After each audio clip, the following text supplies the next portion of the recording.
नमस्कार मंडळी, सकाळी सकाळी सर्वांचं आपल्या कोकणामध्ये स्वागत आहे. सकाळी मस्त अशी भाजी भाकरी नाश्ता केला. त्यानंतर निघालो, जायचं होतं कणकवलीमध्ये. तर स्टँडवर येऊन पोहोचलो, आदिनाथ भेटला आणि खूप वेळाने बस आली. तर गर्दी तर खूप होती बसला.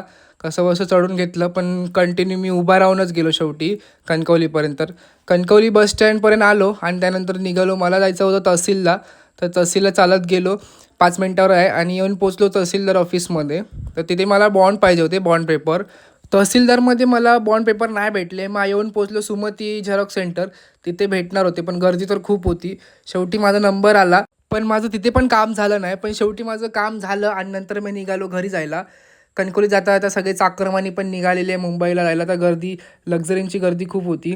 कणकवली बस स्टँडला येऊन पोचलो आणि तिथे पण खूप गर्दी होती. सर्व मुंबईला निघालेले. नंतर विजयदुर्ग बस लागली, ती मला तराळ्यापर्यंत भेटणार होती. मग तराळ्यापर्यंत म्हणून मी गेलो, बसमध्ये बसलो आणि तिथून निघालो.